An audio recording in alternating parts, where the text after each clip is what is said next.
반갑습니다, 여러분. 주일 예배 나오신 여러분을 주님의 이름으로 환영합니다. 함께 기도하심으로 9월 19일 주일 예배를 시작하도록 하겠습이다. 하나님이여, 주는 나의 하나님이시라. 내가 간절히 주를 찾되 물이 없어 마르고 황폐한 땅에서 내 영혼이 주를 갈망하며 내 육체가 주를 앙모하나이다.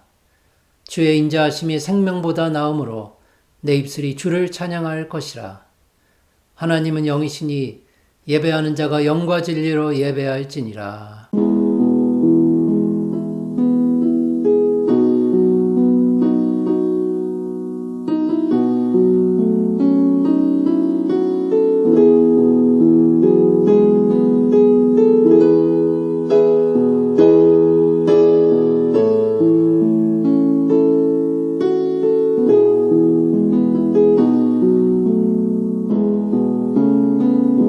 거룩하신 하나님, 귀하고 복된 날을 저희에게 주시고 귀하신 하나님 앞에 나아오게 하시니 감사합니다.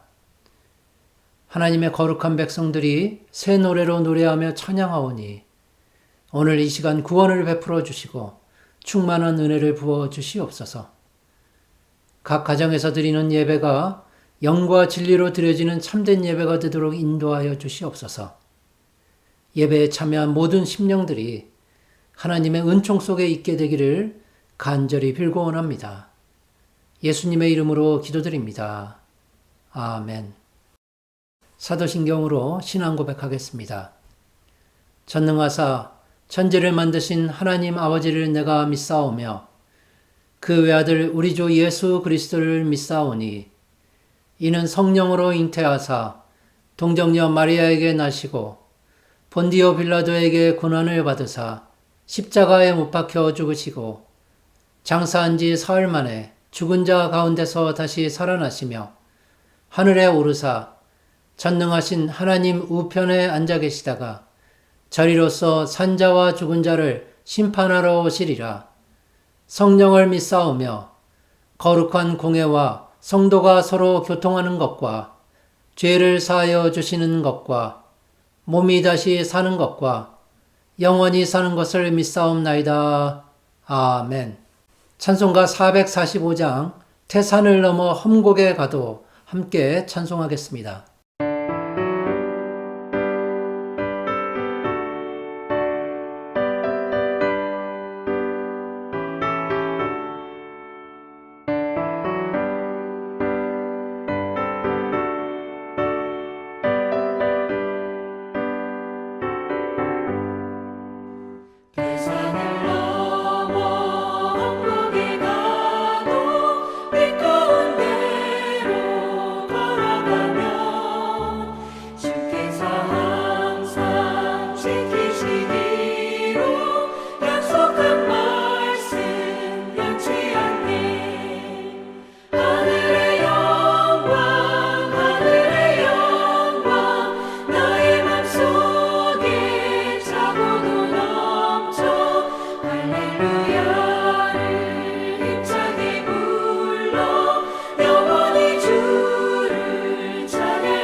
합심기도 시간입니다.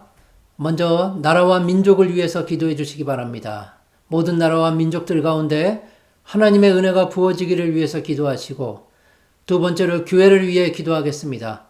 어려움과 위기에 빠진 교회가 다시 일어나서 이 시대의 빛이 되기를 위해서 기도하시고, 세 번째로 성도와 가정들을 위해서 기도하겠습니다. 여러 가지 어려움 가운데 있는 성도들을 하나님 지켜주시고 가정들을 하나님께서 돌보아 주시기를 위해서 기도하시고, 마지막 네 번째로 자녀들 위해 기도하겠습니다.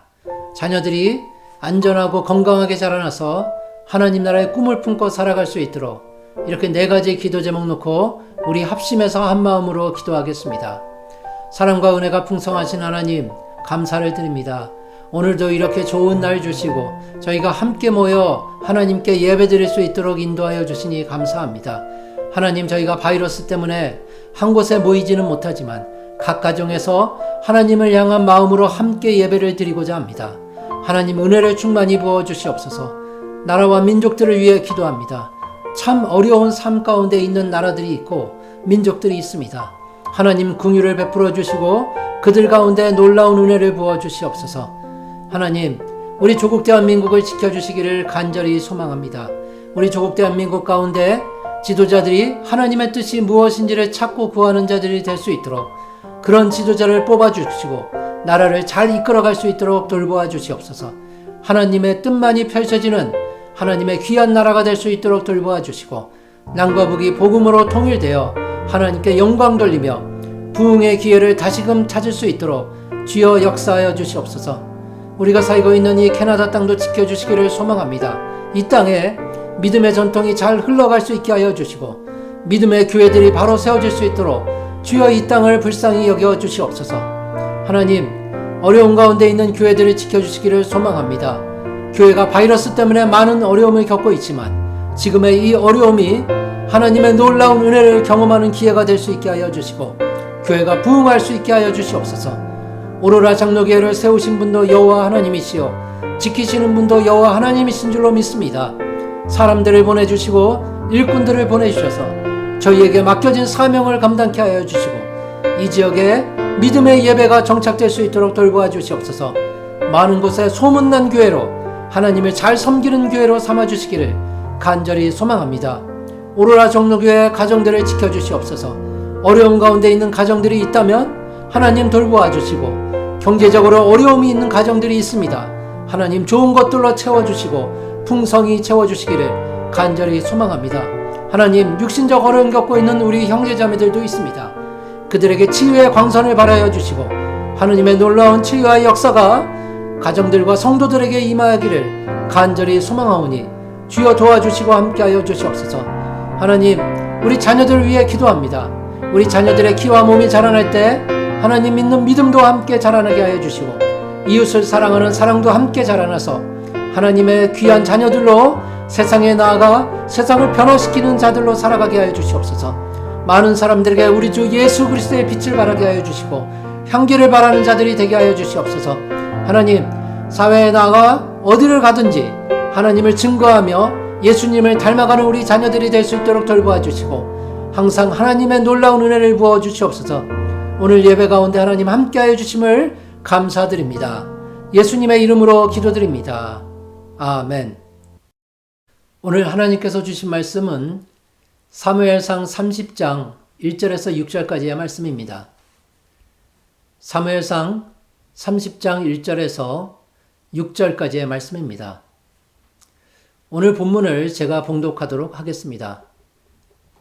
다윗과 그의 사람들이 사흘 만에 시글락에 이른 때에 아말렉 사람들이 이미 네겝과 시글락을 침노하였는데 그들이 시글락을 쳐서 불사르고 거기에 있는 젊거나 늙은 여인들은 한 사람도 죽이지 아니하고 다 사로잡아 끌고 자기 길을 갔더라. 다윗과 그의 사람들이 성읍에 이르러 본즉 성읍이 불탔고 자기들의 아내와 자녀들이 사로잡혔는지라. 다윗과 그와 함께한 백성이 울 기력이 없도록 소리를 높여 울었더라. 다윗의 두 아내 이스라엘 여인 아히노암과 갈멜 사람 나발의 아내였던 아비가일도 사로잡혔더라. 백성들이 자녀들 때문에 마음이 슬퍼서 다윗을 돌로 치자 하니 다윗이 크게 다급하였으나 그의 하나님 여호와를 힘입고 용기를 얻었더라. 아멘. 봉헌하겠습니다.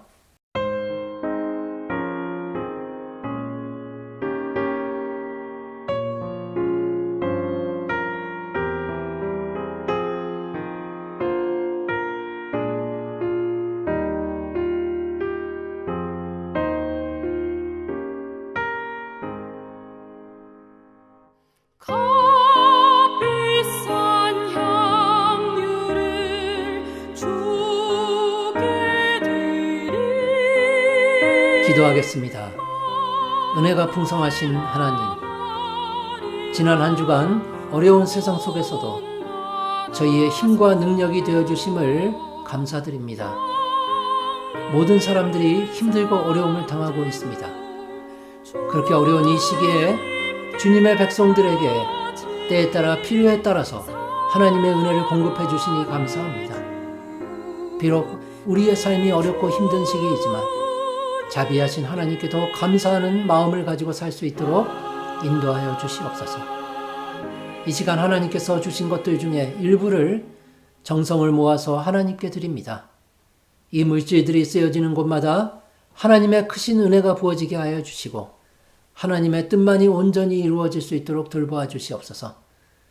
여러 기도 제목을 가지고 기도하는 가정들도 있습니다. 하나님 그들에게 좋은 것들로 채워주시고 하나님 보시기에 귀하고 아름다운 일들이 그 가정 위에 날마다 일어날 수 있도록 돌보아 주시옵소서.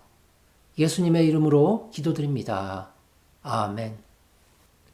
반갑습니다, 여러분. 오늘은 하나님 여호와를 힘입고 라는 제목으로 여러분과 함께 은혜를 나누었으면 좋겠습니다. 신자와 불신자를 불문하고 이 땅에서 아무런 어려움도 없이 살아가는 사람은 없습니다. 그런데 우리는 내 개인적인 상황이 갑자기 어려워지면 다른 사람들은 아무런 문제도 없이 아주 편하게 살아가는 것만 같습니다. 그러나 사실 그런 사람들의 현실을 살펴보면 그 사람들도 역시 그들만의 어려움을 가지고 있다는 것을 우리는 알 수 있습니다. 최근 지구촌에서 벌어지고 있는 일들을 살펴보니까 참 어렵게 살아가는 사람들이 많이 있구나, 그런 것을 발견하게 됩니다. 몇 달 전에 미얀마에서는 군부의 쿠데타가 있었고 그곳에서 수많은 사람들이 고통 가운데 살고 있습니다. 또한 아프가니스탄의 상황도 마찬가지입니다. 이슬람 과격단체인 탈레반의 폭정 때문에 고통을 당하고 있는 많은 사람들을 생각해보면 무엇보다도 교회가 나라와 민족들을 위해서 많이 기도해야겠구나, 그런 생각을 자꾸만 해보게 되는 것입니다. 여러분, 물론 우리 조국인 대한민국의 상황도 마찬가지일 것입니다. 우리의 기도가 절실히 요구되는 때입니다. 어떤 한 학자는 지금의 한국을 불공정 사회 그리고 초저신뢰 사회라고 정의를 하였는데, 서로를 믿지 못하고 부정부패가 만연해 있다는 사실을 나타내는 것입니다.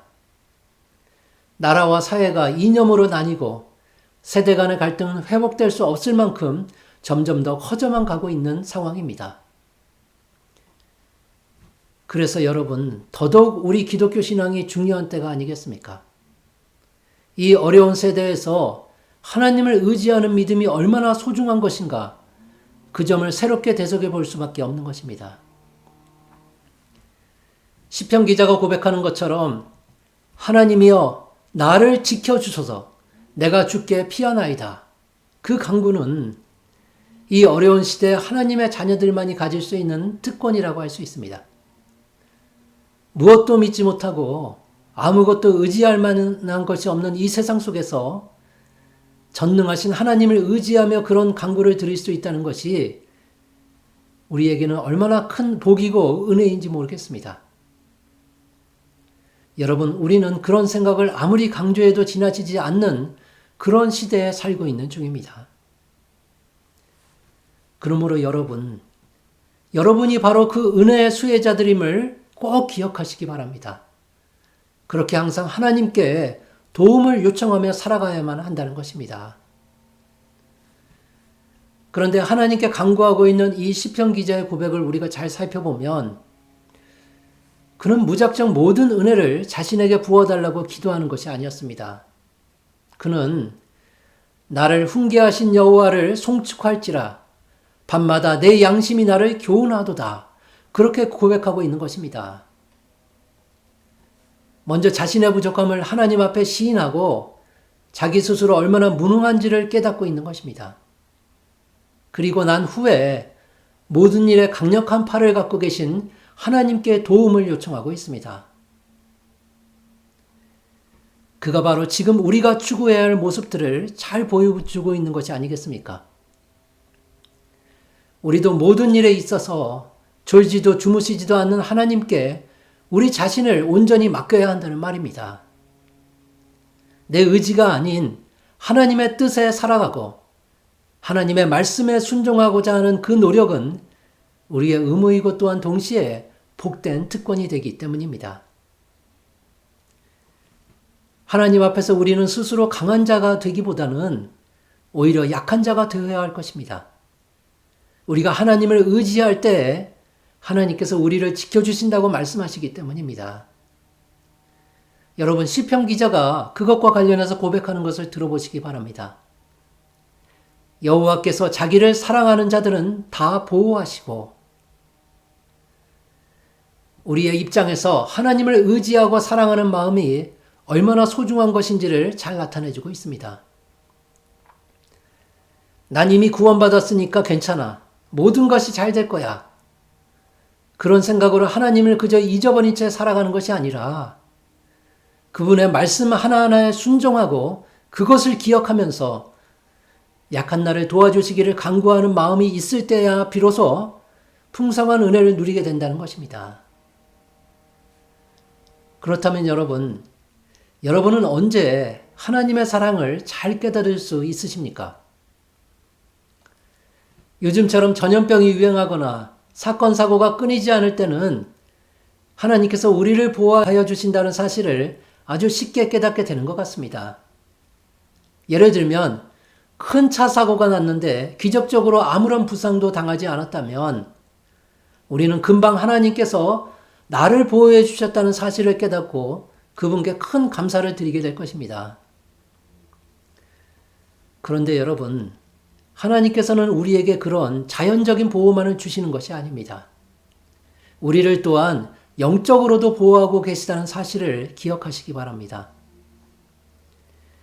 전염병처럼 급속하게 번지는 이단으로부터 내가 벗어나 있다는 것은 분명한 하나님의 영적인 보호하심 때문입니다. 동성애와 같이 잘못된 세계관을 내가 분명한 죄악으로 여길 수 있다는 것도 하나님께서 우리를 영적으로 보호하시기 때문입니다. 그러므로 이런 영적인 도움이야말로 어떤 면에서 보면 자연적인 보호하심보다 더 중요하다고 말할 수 있을 것입니다. 특별히 요즘과 같은 도덕이 상실하는 시대에서 말입니다. 여러분, 우리는 이 세상 속에서 매우 다양한 죄악들에 둘러싸여 살 수밖에 없습니다. 그리고 우리 자녀들이 살아갈 미래 세대에는 그 상황이 더욱더 심각해져만 갈 것입니다. 또한 우리 안에 있는 마음으로부터도 끊임없이 죄악된 본성이 우리를 날마다 불행에 빠지도록 노력하고 있지 않습니까? 그러므로 우리는 안팎으로 적들과 대적하고 있는 위기의 시대를 살아가고 있는 것입니다. 따라서 우리가 의지할 것이라고는 자연세계와 영의 세계를 지배하시는 전능하신 하나님의 돌보심과 보호하심 밖에 없는 것입니다. 오늘 본문을 보면 지금 다윗의 상황이 바로 그런 어려운 상황이 되었습니다.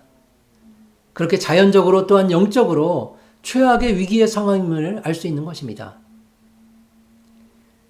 가족들은 모두 아말렉 사람들에게 사로잡혀 갔습니다.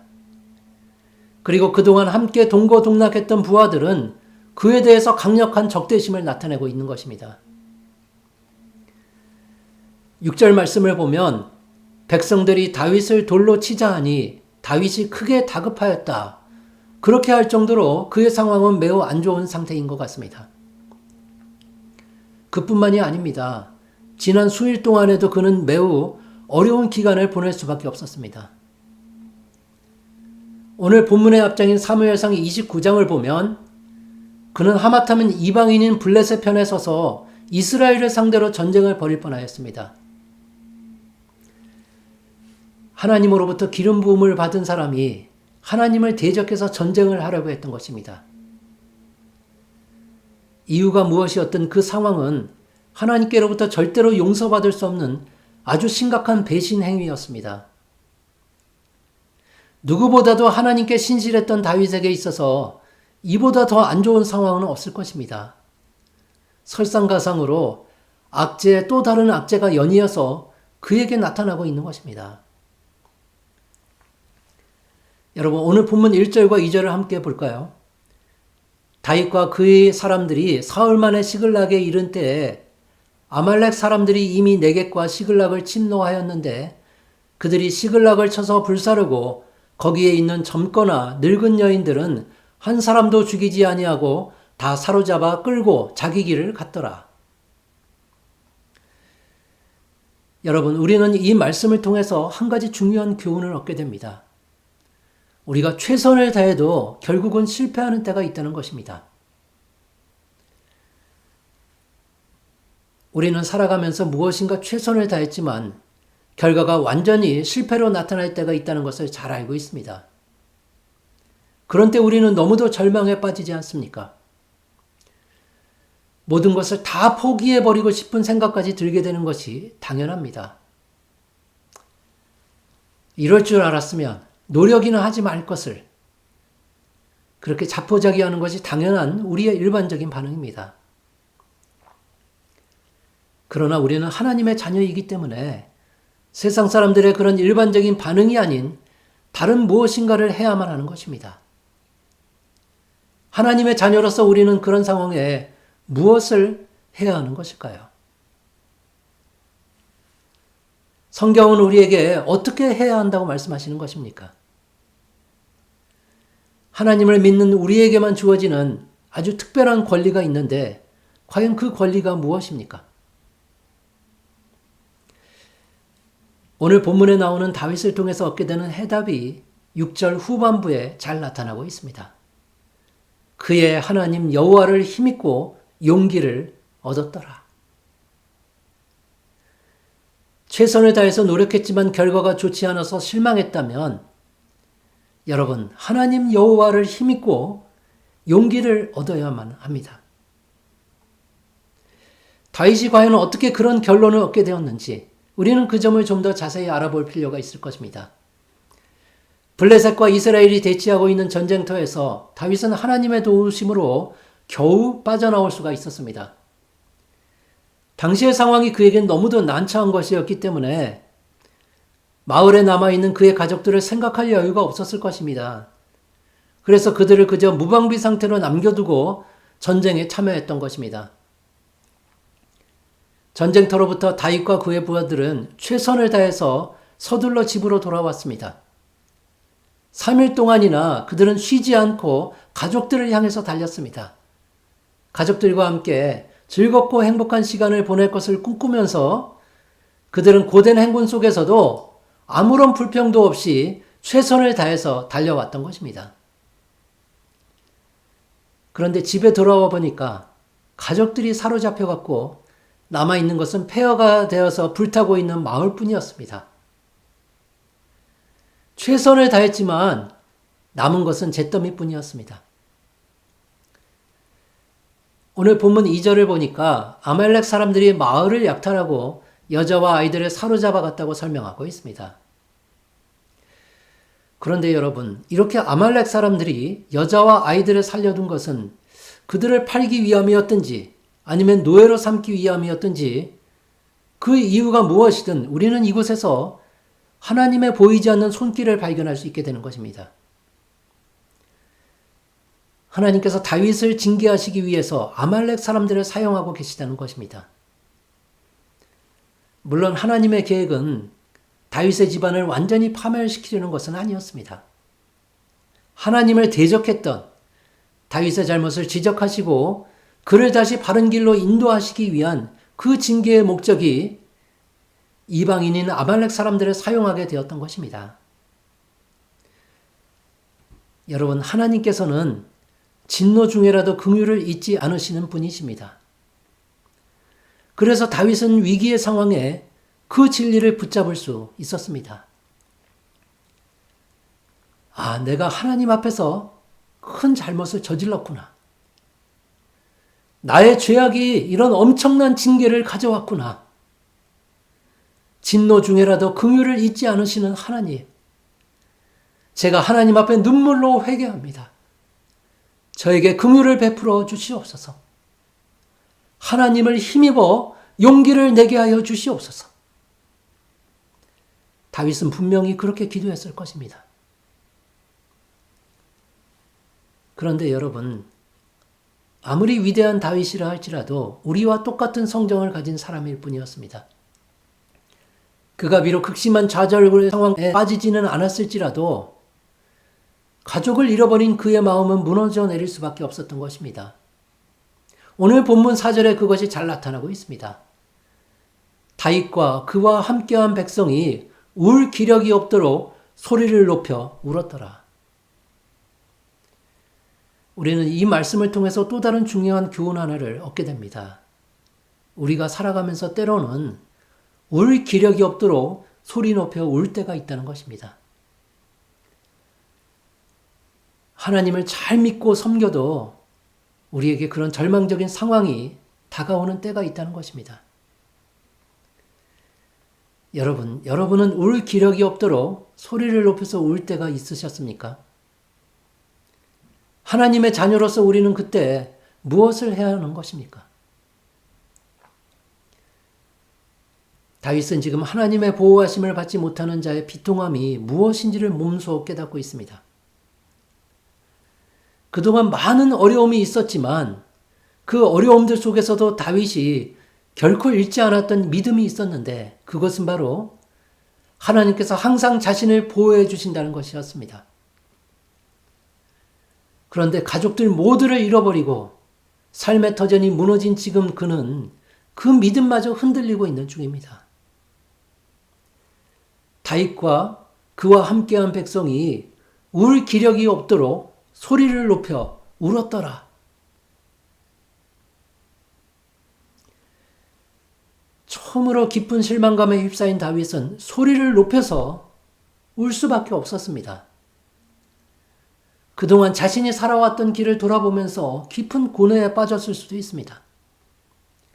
그가 아버지 밑에서 양을 칠 때나 거인 골리앗 앞에 용감하게 섰을 때나 광야에서 씨름하면서 결국에는 블레셋까지 도망을 왔을 때나 그 어느 때에도 하나님의 보호하심을 의심해 본 적이 없었는데 그래서 당연히 하나님께서 앞으로도 계속해서 자신을 지켜줄 것으로만 그렇게 생각을 해왔었는데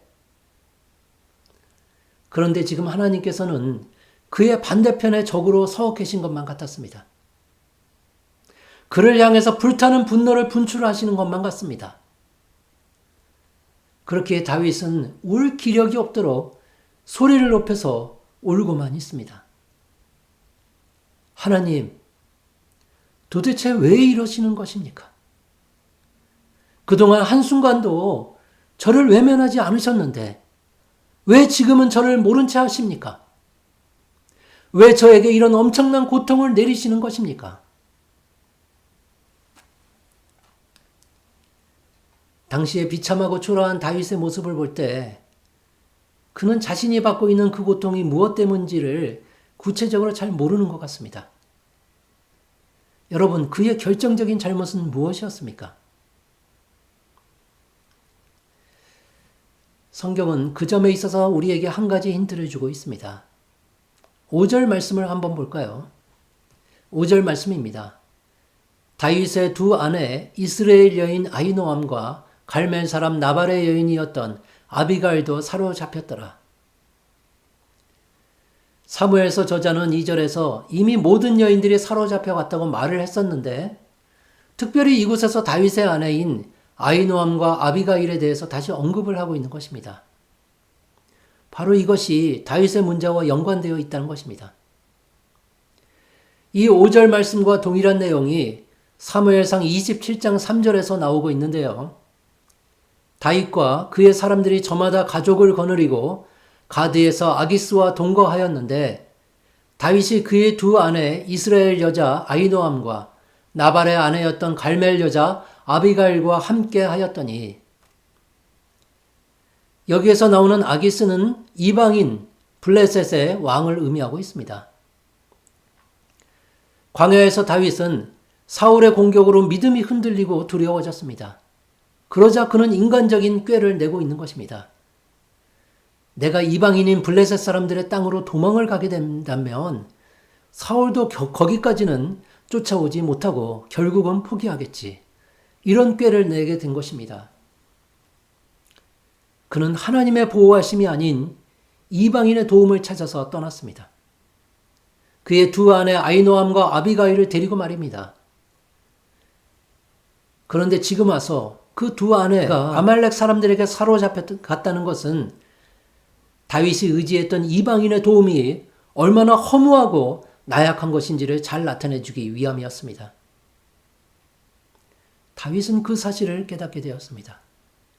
그리고는 돌이켜 하나님을 의지할 수밖에 없었습니다.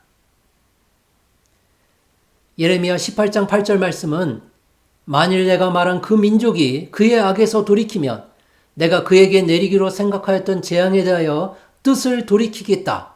그렇게 말씀을 하고 있습니다. 다윗은 바로 그 진리를 붙잡았던 것입니다. 내가 하나님 앞에서 큰 잘못을 저질렀구나. 내가 하나님을 의지하지 않고 사람을 의지하였구나. 그것도 이방인을 의지하다니. 돌이키는 자에게 용서를 베푸시는 하나님. 제가 하나님 앞에서 눈물로 회개하게 됩니다. 저에게 긍휼을 베풀어 주시옵소서. 하나님을 힘입어 용기를 내게 하여 주시옵소서. 다윗은 분명히 그렇게 기도했을 것입니다. 그렇다면 여러분, 다윗에게 닥쳤던 이 괴로운 시련들을 통해서 하나님이 이루시고자 했던 목적은 과연 무엇이었을까요? 분명히 그것은 다윗을 완전히 절망에 빠뜨리기 위한 것은 아니었습니다. 그것은 오히려 그가 하나님의 능하신 손 아래서 겸손해지고 다시금 그가 하나님과의 행복한 관계를 회복하기 위한 아주 특별한 목적이 있었던 것입니다. 아프고 고통스럽지만 징계를 거쳐서 그 관계를 회복할 수 있도록 하나님께서 인도해 주고 계시는 것입니다. 그러므로 여러분, 우리는 소리를 높여서 울고 있는 다윗의 모습을 통해서 하나님께서 우리를 어떻게 인도하여 주시는지 그 소중한 진리를 발견할 수 있게 됩니다. 하나님께서 자기 백성들에게 내리시는 가장 무서운 징계라 할지라도 그분의 자녀들에 대한 사랑과 그들을 유익한 목적으로 이끌고자 하는 그런 의미가 있다는 것입니다.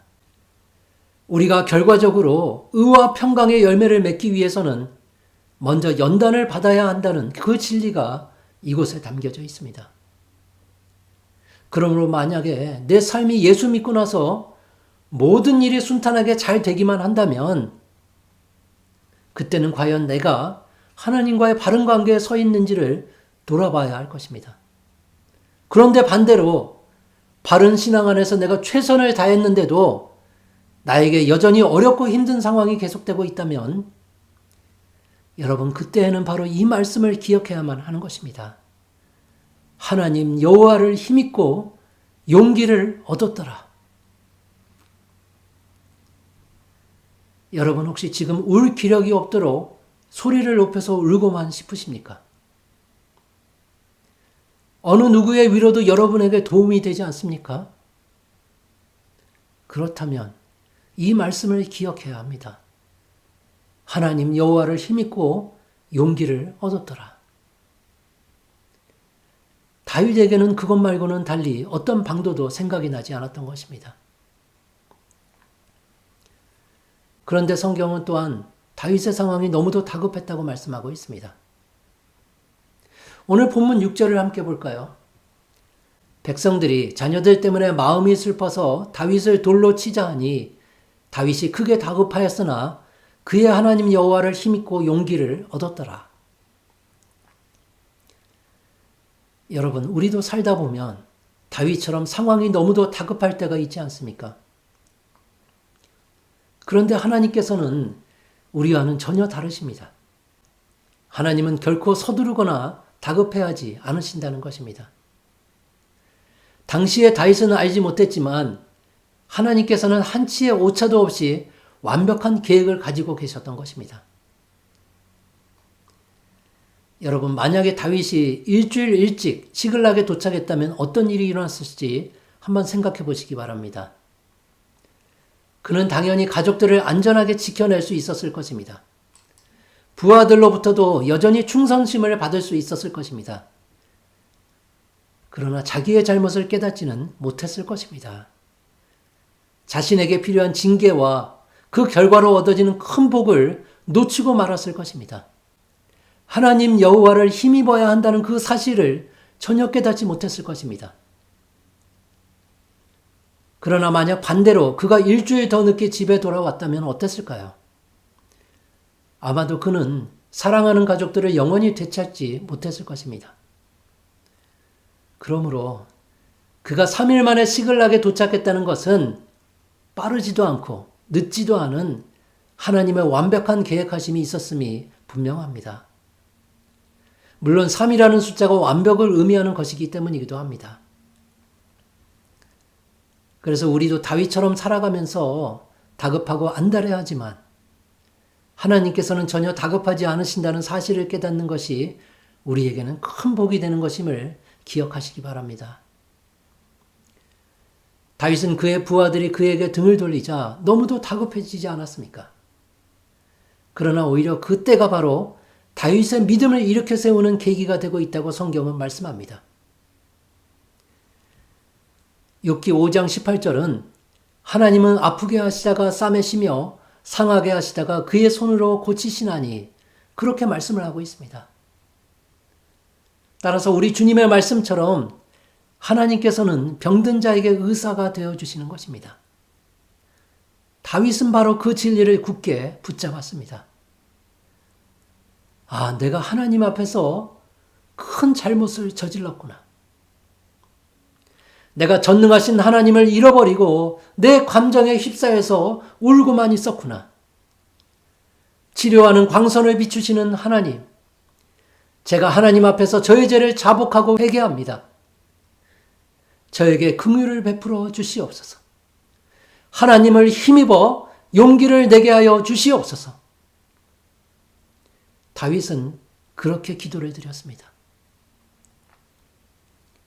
사랑하는 여러분, 우리도 살아가면서 때로는 최선을 다해도 실패하고, 그래서 때로는 고통과 아픔 때문에 너무도 울고 싶고, 또한 때로는 상황이 너무도 다급해서 안달할 때가 있음을 잘 알고 있습니다.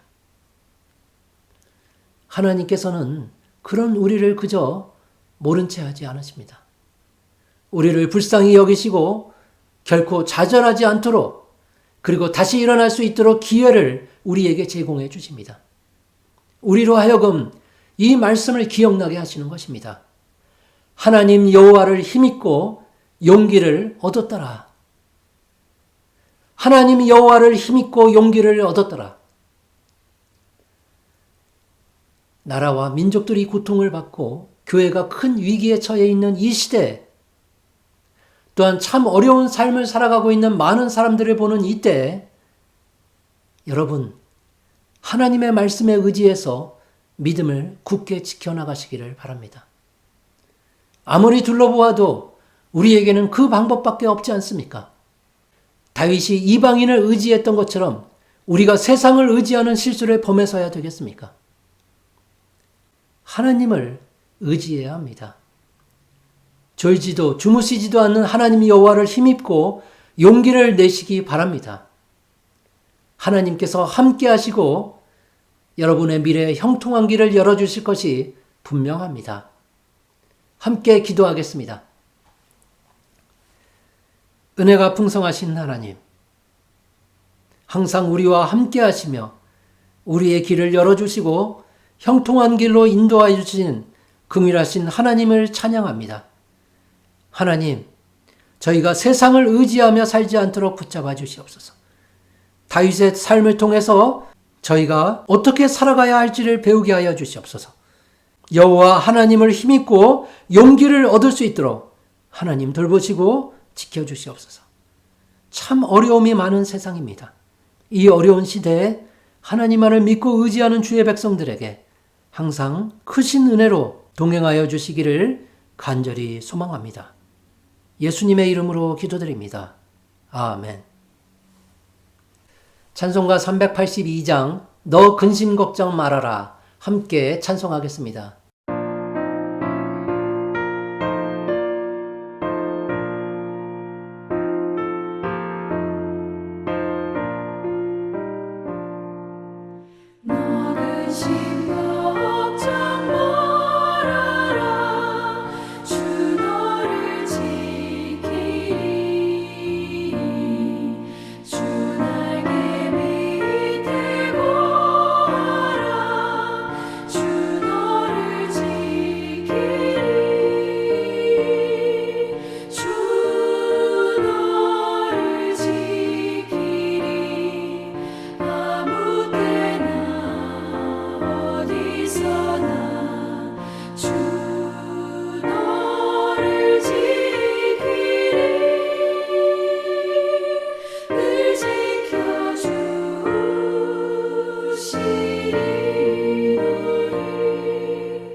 기도하겠습니다.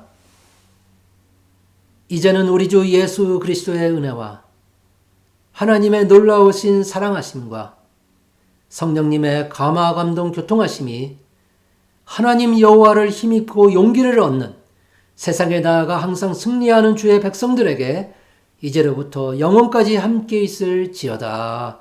아멘.